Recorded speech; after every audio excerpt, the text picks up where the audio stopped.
Happy Navratri आप सभी को। राधे राधे, जय श्री कृष्णा, हर हर महादेव, जय माता दी। मैं प्रगति स्वागत करती हूँ आप सबका आपके अपने YouTube चैनल में। तो जैसा कि टाइटल एंड थंबनेल आपने देख ही लिया, तो ये है एक छोटी सी झलक जो हल्का सा मैंने शूट किया था। तो ये 1 तारीख की क्लिप है, सॉरी फर्स्ट नवरात्र की क्लिप है जो कि 22 तारीख की है। तो मैंने सोचा आप लोग के साथ शेयर कर दूं कैसे मैंने हैंडल किया और कैसे मैनेज किया अपने कस्टमर्स को। वैसे तो भीड़ इतनी ज्यादा थी कि ना शूट करने का याद था, बार बार मैं फोन से ही बिल बना रही थी, सभी का फोन से ही मैं बनाती हूँ, मैं कैलकुलेटर वगैरह नहीं रखती हूँ। 1-2 बार मैं लाई लेकिन बच्चे तोड़ डालते हैं तो फिर मैंने नहीं रखा, मैं फोन का ही यूज कर लेती हूँ। और साथ में अपने जो कस्टमर होते हैं उनके नंबर पे मैं तुरंत का तुरंत भेज देती हूँ, नहीं तो फिर ऐसे एक एक चीज नोट डाउन करना, फिर उनको पर्चा बनाना बहुत टाइम लग जाता है। तो मैं फोन में बनाती हूँ और उनके व्हाट्सएप पे उसे भेज देती हूँ, जिससे वो घर में आसानी से उसे चेक कर सकें। तो कैसे मैनेज किया था नवरात्र का फर्स्ट डे आप देखेंगे। अभी मैंने ना बस नहाया था और पूजा करने बैठी थी, वैसे ही मेरी शॉप में भीड़ लग गई थी। मैंने सुबह में ही आई थिंक 6:30 से 7 के बीच में ही नहा लिया था, क्योंकि मेरे यहाँ पे बहुत से लोग एक दिन पहले सामान नहीं लेते हैं। वो क्या करते हैं, वो उसी दिन सामान लेना पसंद करते हैं, मतलब कि जिस दिन नवरात्रि स्टार्ट होती है उसी दिन सुबह लेने आते हैं, पहले ले जाते हैं, फिर उसके बाद मंदिर वगैरह सजा के फिर पूजा पाठ करते हैं। क्योंकि उनका मानना रहता है कि एक दिन पहले तक पितरपक्ष होते हैं तो उस दिन वो सामान नहीं लेते हैं। तो उसी दिन सुबह में मेरे यहाँ बहुत भीड़ हो जाती है, तो इसलिए मैंने सुबह जल्दी से ही उठ के पूजा पाठ कर लिया था। मैंने ना सिंदूर ना बिंदी, मतलब बाल मैंने एक दिन पहले संडे को हेयर वॉश कर लिया था, तो उस दिन मैंने हेयर वॉश नहीं किया था। और उसके बाद सुबह में मैं बस वही मंदिर में पूजा वगैरह की, पूजा कर ही रही थी, कस्टमर की लाइन लग गई, फिर मैं उठ के आई। लेकिन साथ में मैंने उतने टाइम का तो शूट नहीं किया था, क्योंकि इतने सुबह सुबह ना ही मुझे याद था। सुबह में इतनी ज्यादा भीड़ थी कि मैं आपको क्या बताऊं। और ये आई थिंक वही 9 बजे की क्लिप है, जब 9 बजे से थोड़ा सा रस कम होने लगा था, ये उस टाइम की क्लिप है। और अभी तक मैंने ना पानी तक नहीं पिया था, पूजा करके मैं सीधा शॉप पे ही आ गई थी। तो ये आई हैं, इन्हें चाहिए पूजा का कुछ सामान, इनकी अभी जल्दी शादी हुई है, तो वो यही बोल रही थी कि भाभी सुहाग का क्या क्या सामान चढ़ाना है, हमारी अब शादी हो गई है तो कौन कौन सी चीजें चढ़ाएंगे वो आप दे दीजिए। तो मैं इनसे पूछी कि आपको क्या क्या चाहिए, तो वो बोली कि पहली बार है, हमें नहीं पता, आप सब कुछ दे दीजिए। तो जो जो मुझे सही लगा वो सारी चीजें मैंने इनको दे दी। आप सबको पता है कि मैं नवरात्रि का सारा ही सामान रखती हूँ, सिंदूर, बिंदी, लिपस्टिक, आलता, महावर और रंग, नेल पेंट, जितना भी सुहाग का सामान होता है वो सारा। और ये अबरी पेपर उन्होंने मंदिर में डालने के लिए ली थी, फोटो, चुनरी, माला, सब कुछ उन्होंने मेरी ही शॉप से लिया था, क्योंकि मेरे यहाँ सभी अवेलेबल रहता है। तो जैसे मैंने आपको एक वीडियो भी डाली थी कि हमारे यहाँ पैकेट वाला श्रृंगार नहीं चलता है, हमारे यहाँ सभी इसी तरीके का श्रृंगार लेते हैं। जैसे ये मैं दिखा रही हूँ, कोई 5 लेता है, कोई 7 लेता है, कोई 9 लेता है, कोई 11 लेता है और कोई 16 लेता है।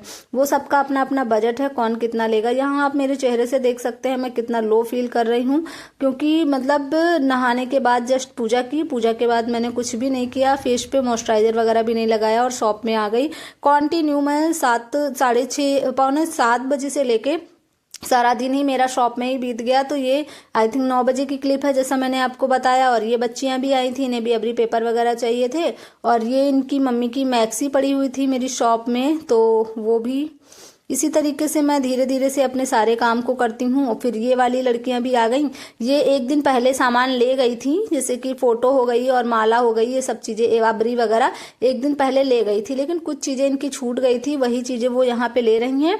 और ये देखिए क्या बता रही हैं कि जो फोटो मैंने इनको 30 रुपीज की दी थी, वही फोटो ये मार्केट में गई थी तो 70 रुपीज की। हमसे ये बोल रही है भाभी जो आपसे 30 रुपए का ले गए थे, बाजार में 70 रुपए का मिल रहा था।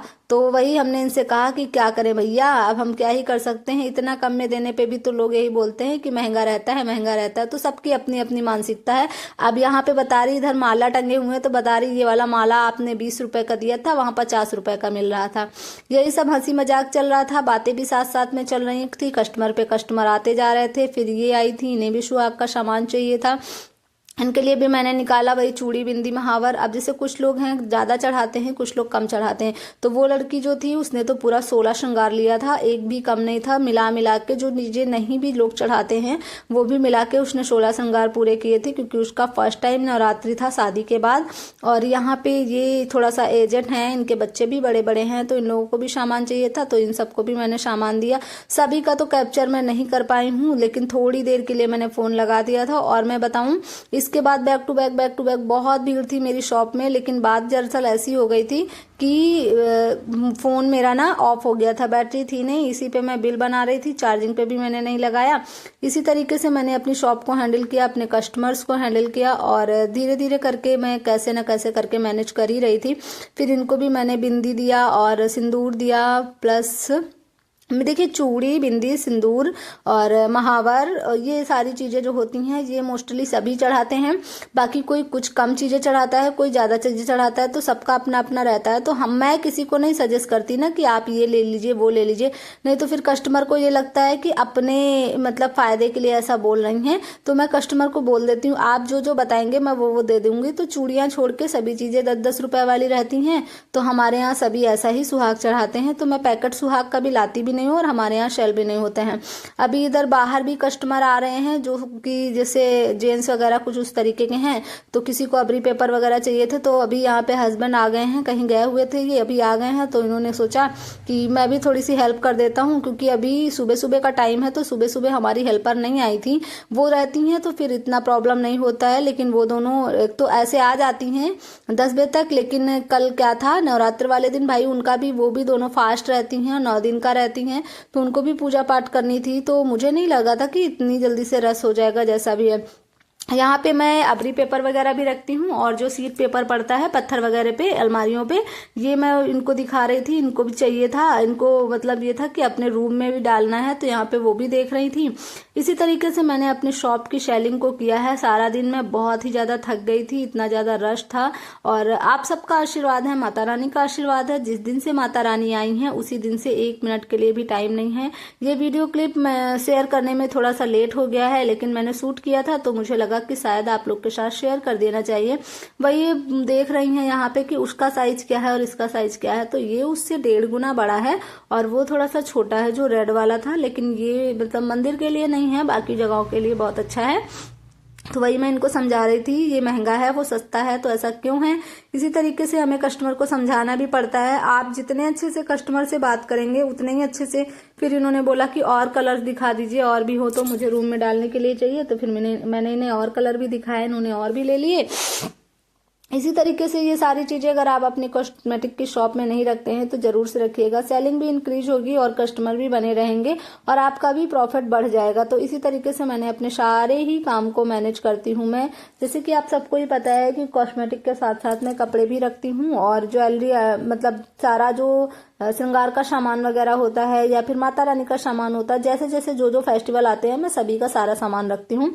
रश बहुत ज्यादा हो जाता है, सभी कस्टमर सुटेबल नहीं होते हैं, तो इधर जिधर ये खड़ी हैं इनके बगल में मेरा सिटिंग एरिया है, तो वहां पे सभी लोग आ रहे हैं बैठ रहे हैं, आ रहे हैं बैठ रहे हैं, और सामान मैं साइड साइड से दे भी रही हूँ।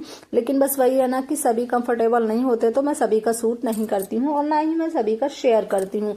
तो इसी तरीके से मैंने कुछ अपने काम को मैनेज किया है। और बाकी तो शाम तक इतने, मतलब सुबह मॉर्निंग में तो मैं बता दूं 6:45 या 6:40 से लेके 8, 8:30 बजे तक तो इतनी भीड़ थी कि मतलब मैं बिल्कुल परेशान हो गई थी। क्योंकि देखिए सुबह में सभी सोचते हैं सुबह में लेके आएंगे तभी जाके मंदिर साफ करेंगे, मंदिर सजाएंगे, माता रानी की चौकी लगाएंगे, उसके बाद पूजा करेंगे। तो सुबह से ही भीड़ लग गई थी। जिसके यहाँ बच्चियां हैं तो बच्चियां आ गई थी, नहीं तो मम्मियां आ गई थी। लेकिन ये थोड़ा सा लेट आई हैं, ये नहा वहा के आराम से सारा कुछ करके आई हैं। बोल रही थी कि मैं सब साफ कराई हूँ, बस ले जाके लगाना है और उसके बाद चौकी सजा देना है। तो इसी तरीके से मैंने अपने काम को हैंडल किया। तो अभी कस्टमर कम थे, लेकिन मुझे याद आ गया कि चलो थोड़ा सा क्लिप आप सबके साथ शूट करती हूँ और शेयर करती हूँ कि मैं अपनी शॉप में क्या क्या चीजें रखती हूँ और कैसे कैसे सेल आउट करती हूँ। यहाँ पे इन्हें भी चुनरिया वगैरह चाहिए थी, तो इनको भी मैं बता रही थी डिफरेंसेस क्या है। 10 रुपए में एक चुन्नी छोटी सी है और एक चुन्नी बड़ी सी है। तो उसका रीजन क्या है, सब कस्टमर को हमें बहुत ही अच्छे से समझाना होता है, तभी वो समझते हैं और तभी उन्हें हमारी बातें समझ में आती हैं। यहाँ पे इन्होंने 2 पैकेट पेपर लिए थे, कुछ बड़े वाले लिए थे जो सिंपल सोबर से हैं वो वाले लिए थे, और एक पूरा 24 पीस का जो पैकेट है वो रंगीन वाला या शायद पिंक कलर का या किसी भी कलर का एक वो वाला लिया था। ये बिटिया अभी आपने स्टार्टिंग में देखा था, आई थी, इन्होंने काफी सारा सामान ले लिया है, लेकिन कुछ चीज इनका रह गया था तो ये फिर से वापस आई हैं कि भाभी मेरा ये सामान तो रह ही गया है। तो वही है ये, और भी जो मतलब इनको पेपर 1-2 चाहिए थे अलग जगह डालने के लिए, तो उसके लिए फिर ये लेके गई हैं। अब फिर सेकंड ये भी आ गई हैं, इन्हें भी वही श्रृंगार का सामान वगैरह चाहिए, पूजा का सामान चाहिए। इसी तरीके से मैंने अपने काम को हैंडल किया और साथ में हस्बैंड भी हेल्प कर रहे थे क्योंकि लड़कियां भी आई नहीं हुई थी। ये सुबह सुबह की क्लिप है भाई, वो भी पूजा पाठ करेंगी। आप सबकी नवरात्र की पहले दिन की सेलिंग कैसी थी, किस तरीके से थी, क्या आप जानना चाहते हैं मैंने फर्स्ट डे क्या सेलिंग की थी? अगर आप कमेंट करेंगे तो मैं जरूर से उस पर भी एक वीडियो बनाऊंगी। बाकी उस दिन से बैक टू बैक सारा ही दिन काम चल रहा है, लेकिन मैं क्लिप नहीं शूट कर पाती हूँ। क्लिप शूट करना कुछ प्रॉब्लम्स हैं जिसकी वजह से मैं नहीं शूट कर पा रही हूँ, लेकिन फिर भी इसी तरीके से मेरा काम चल रहा है। आज की ये वीडियो आप लोग को कैसी लगी? अगर अच्छी लगी हो तो प्लीज कमेंट करिएगा। चैनल पे न्यू है तो चैनल को सब्सक्राइब करिएगा। मैं अपनी कॉस्मेटिक शॉप से, पार्लर से और बुटीक से रिलेटेड जर्नी आप लोग के साथ शेयर करती हूँ इस चैनल के माध्यम से। तो अगर आपने भी न्यू काम ओपन किया है या करने की सोच रहे हैं तो आप सभी के लिए मेरी ये वीडियोस बहुत ही ज्यादा हेल्पफुल रहने वाली हैं। आपको मैं सारे ही आइडियाज देती हूँ, हर तरीके के शॉपिंग ब्लॉग आप लोग के साथ शेयर करती हूँ, हर तरीके का प्रोडक्ट, हर तरीके की नॉलेज शेयर करती हूँ। कौन से सीजन में क्या चीजें सेल आउट होती हैं, A to Z नॉलेज मैं आप लोग के साथ देती हूँ, जो मैंने एक्सपीरियंस किया है। इस नवरात्रि से मुझे ये काम करते हुए 7 साल हो गए हैं, तो मेरा जो 7 सालों का अनुभव है वही मैं आप सबके साथ शेयर करती हूँ। वीडियो में यहाँ तक बने रहने के लिए आप सभी का बहुत बहुत धन्यवाद। वीडियो को लाइक करिएगा, कॉमेंट करिएगा, कौन है आप और कहाँ से हैं।